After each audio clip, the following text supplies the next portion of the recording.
Good morning, good evening, and good night, everybody. My name is Sarah, and today we are doing an unhaul. I came home for vacation, just like a nice extra long weekend, and my mother's like, guess what? I really feel like we just need to clean everything out. She's been talking about moving for a while. I understand her need to just get rid of things. She really wants to downsize. I understand that. Kids are out of the house now. It's like, she needs to just get rid of things. So, I made a pile of all the books I don't plan on rereading in the future, and I'm just like, okay, these are it. These are the ones I'm willing to part with. Now, it's quite a large stack, but I mean, I probably could add more to this, but I really don't want to, because I really want to give some books a second chance, but for now, until I convince myself otherwise, I have a lot to get rid of. So, with that all being said, let's dive on in. Now, at the moment, I do not have any plans for the fate of these books. I might donate, I might sell, we'll figure that out. And no, you cannot request any of these. I'm not sending them out to people. These are just, they're leaving my hands to the greater unknown. I don't know what will happen to them. Hopefully something good. Some of these were like really nice quality books, but they just need to be gone and you guys can't have them. So get that out of your head.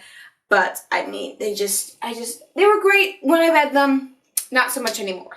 So, no, let's start going through these. The first book I am kindly giving away to the great unknown is Great Expectations. It was long, it was boring, I wanted to read a classic, and I got this out of, I believe, Book Depository. They're having a great sale with these beautiful classics. I just don't want this anymore. It wasn't that enjoyable of a book. I don't plan on rereading it. As nice as this book is, it's not for me. We're passing it on. So goodbye, Great Expectations. You were definitely a read. I'm not going to explain my reasoning behind all of these. No, I DNF'd a lot of these. But the next one I have more personal problems with, and that is Daughter of a Burning City. I love this cover. I love the idea behind this story. This story takes place in the setting of this beautiful city that has been turned into a traveling circus after it was burned to the ground. Our main character is the daughter of, what essentially is the mayor. She has no eyes. She is an amazing illusionist. She can create illusions so real they're basically human. She doesn't believe her illusions are actually human until one of them is murdered. Long story short, it's a murder mystery.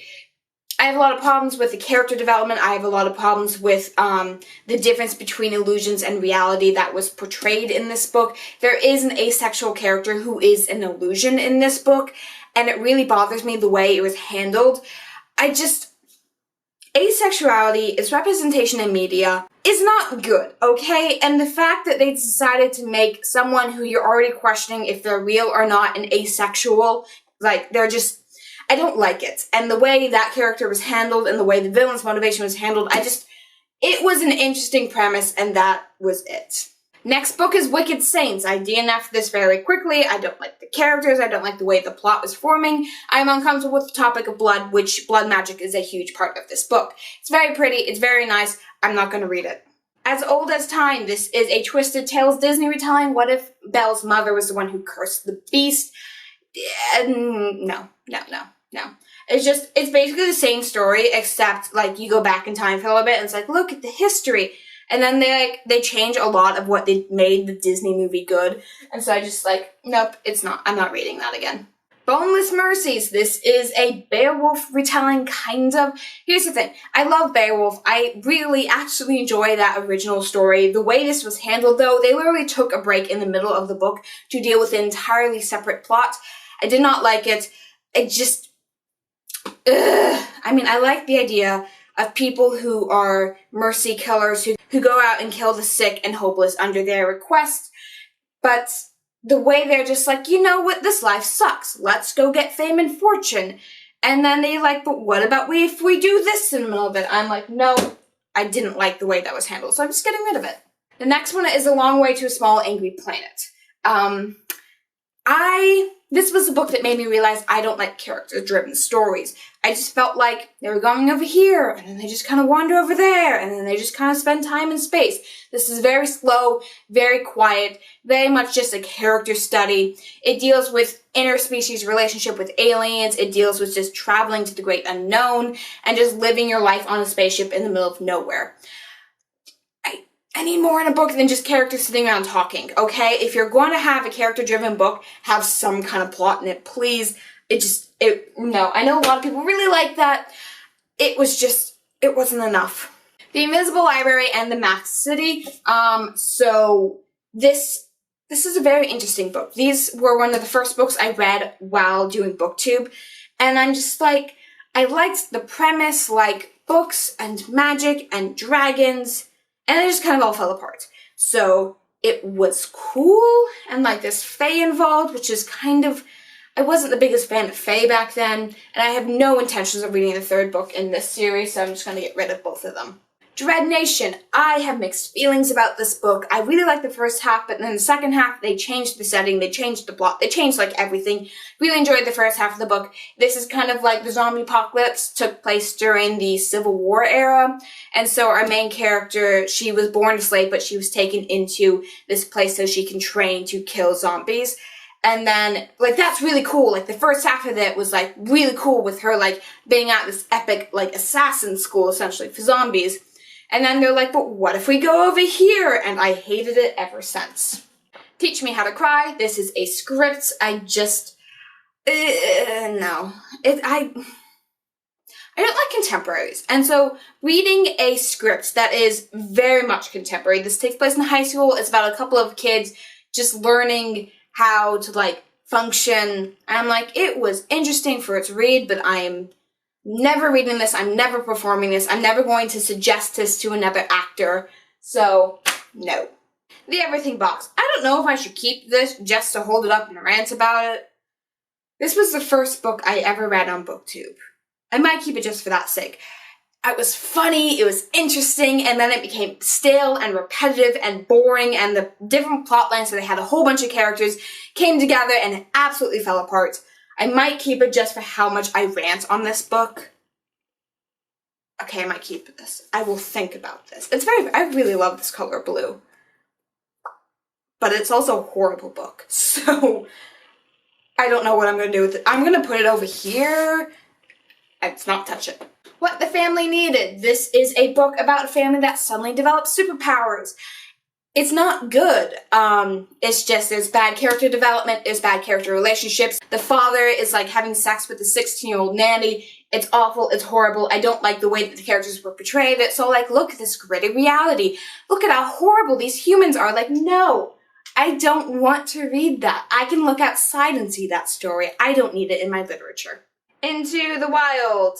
I got this for school. I read it for school.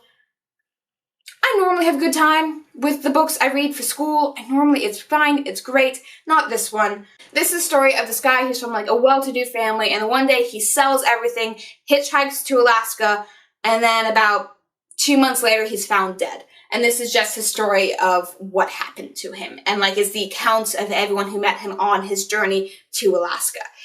It's an interesting story. I just don't like it. Really Professional Internet Person. I bought this book.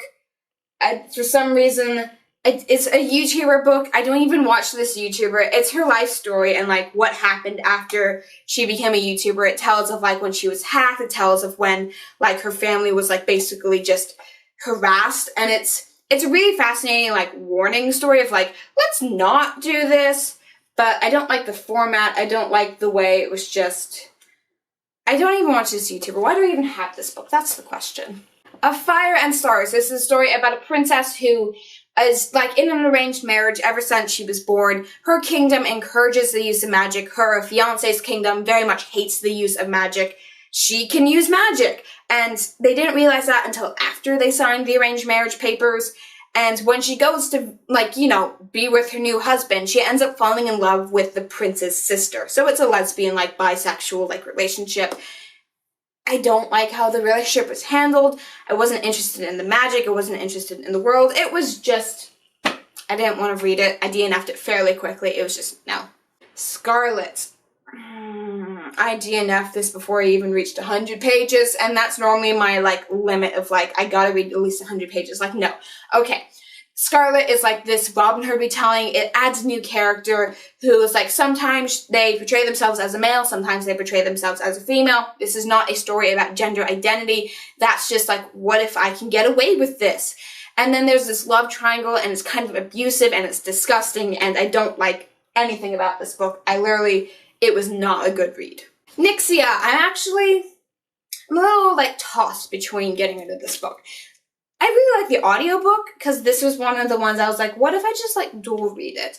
This is a story about some kids who are chosen to go into space. They're all broken, they come from nothing, and this huge company is like, we're gonna hire you guys, but we're gonna have a competition. On your way to this planet to mine this rare material known as Nixia, only 8 of you get to go on the planet out of the 10 of you who were chosen. And while you're all gonna get compensation prizes, the price for getting to the planet is much higher. And so it's just a story of people who are desperate to get a new life, to get a living, to get protection for their family. And like what happens to them and how they're willing to let this company mold them into the monsters that the company wants them to be to get this rare material is very fascinating. I do want to read the next book because this one is just their journey to the planet. It doesn't actually explain what happens on the planet. It's learning to use this rare material that like reacts to your mind. And it's fascinating, but, like, I'll read the next book as an audiobook. I don't plan on rereading this one. This is nice, this is fun, but I feel like someone else would love it more. The Rest of Us Just Live Here. I have really mixed feelings about this. This is a story about what if you're just that side character? What if you're a background character? All the people around you are the chosen ones. They're all going off to fight this grand adventure, to stop the alien spaceship, to end the apocalypse, just to keep the world going. You're just the background character, the ones who are going to get killed off screen. And so, like, that's the what-if story. But there's also, like, this romance plot. There's also, like, we have to put up with this because none of the adults believe us. And this is very much a parody, and I don't think it was handled well. And I don't think no, I don't like it. It wasn't for me. And I really struggled to find things I liked about that book. And I can't even list many wrong things about it. That's just the weird thing. It was just kind of like, I read it. Like, what's the point of that? The next book is The Night Parade. This book is a story about this girl who goes visit her grandma in Japan, and she rings this bell one extra time, and she brings a death curse onto her. And so she must walk with the yokai, the demons of Japan, for 3 nights in order to regain humanity, to regain life with her family. It goes back and forth between her life in the spirit, like during the nighttime, and her life as a human during the daytime for these 3 days. I think it's fascinating, but it was also, I really didn't like the characters. They're snotty, they're annoying. This is a middle grade, so they're like 10, 12. And I'm just like, I don't care. She's like, she saw everything as boring until she's like, oh, I'm going to die. Maybe I should care about this. I read so many better middle grade. I don't want that one on my shelf. It's pretty, but that's about it. Of Shadow and Bone, this, you guys might hate me. This is of the, the Grisha verse. Like, this is the book that started it all. I don't like the characters. The magic system was never explained. The world was fascinating, but I picked this up after I read Six of Crows and Crooked Kingdom, and those were just so much better. It dealt with the magic and the wonder and, like, the low life of society. This one was like, I'm going to a palace, and I get to be this new deity because everyone thinks my magic is so special. I'm like, I don't care. I really don't. And I know what happens, like, in the end. I know the ending of this, like, trilogy. I have no attachment to any of the characters. I don't. And if there's supposed to be a love triangle, and I don't like any of the characters in that love triangle, I'm like, no. I do not like love triangles, you guys. That's so stupid. The Wrath of Faith. This book is by one of my favorite bands back in, I think it was like freshman year. I loved this band. They're called Ebony Park. Ebony? Ebony. I think that's how you say it. They're steampunk. I love steampunk so much. This novel is actually based off of one of their albums, and it's like, they go back in time and they like mess with time and they see everything that goes wrong because of it and they have to try and fix that. And it's a cool concept. This book was it was not written by an author. This book was written by a musician. He's not a writer. Like, he's missing the technical stuff. So, interesting story. But if you want to know the story, just buy the album. Like, it's Wrath of Faith. Like, okay. Like, this is actually book 1 of a series. Because I know, like, there's still some things messed up by the end of it, and they're like, we can still try and fix that. I don't really care. I like that band freshman year. I'm kind of, like, out of it right now. I'm really more into, like, AJR, which is, like, the shirt I'm wearing right now. I got to go see them in concert, you guys. So, Ebony Park, you're off to the sidelines I'm looking at AJR at the moment. Save the date. This is contemporary romance. This girl, like, her sister is getting married and the entire family is descending upon the house for one last time before they sell the house. And it's like her mother is a comic strip maker, so everyone knows this house is famous. It's like wonderful. Like everyone knows them from the comics. It's comparing their life from the characters who they are in the comics. And it's just everything in the wedding goes wrong. Like the wedding planner cancels, like the minister cancels. And so like this girl takes it upon herself to save her sister's wedding. I didn't like it. I don't like contemporary. I don't like romance. I don't like just anything about this book. The Lost Unicorn. No. Okay, I should probably explain this. All the unicorns died off except for one, and then this unicorn's like, I'm gonna go over here now to try and find someone. Like, everyone's in the story like, we'll help you, but this unicorn kind of sucks. I don't like any of the characters. I really don't. There's a movie about it. It's not good. Sand. This is a setting-driven book, if you can believe it. It's not plot-driven, it's not character-driven, it's setting-driven. This world, basically everything has turned to sand, and the sand keeps coming and piling up upon this village, and they have to keep building their houses on top of the sand, on top of the old houses. They're trying, like, the main source of income is from people who do sand diving. They go into the sand to find old relics of the past. That's about it. That's about all I remember of this book. I don't really like it. I mean, it was fine and all. I spent time reading it, but it just took forever to read. The Apothecary's Curse. There's a guy who's an apothecary. He's also kind of immortal. And it sucks. I mean, like, it sucks to be immortal, but also the book wasn't good. It kind of, like, goes back and forth between, like, Victorian London and modern day. It was, like, just, even back then, it took me forever to read this. I'm like, why am I reading this book? It's not fun. Like, I'm not enjoying this. I barely remember it. The Graveyard Book. So I started reading this book before. I was on BookTube, and then I put it down for a very long time, and then I finally picked it up again. I found the audiobook narrated by Neil Gaiman, and it helped. It definitely did. It's about this boy who, his family was murdered, and he was raised by the ghost of the graveyards. He learns how to be a ghost, even though he's still alive. And then time passes, and he's like, I want to find who killed my parents. And yeah, it was fine. It was fine. Nothing too extraordinary. It was fine. The Book Jumper. I read this for a class. I read it for the assignment judging a book by its cover. I very much did. But I wasn't wrong. Look at this cover. Tell me you think I would enjoy this book. I did not. So, it's about this girl whose family can, like, go into the book stories. Like, you all know, like, you've all had that vision, like, what if I was in Harry Potter? Like, these characters can do that. Like, they can jump into the books themselves. And, like, things start happening, and things from the stories are being taken out, and things are being destroyed and damaged, and it's their job to get that back. And romance and stuff, and I didn't care about it at all.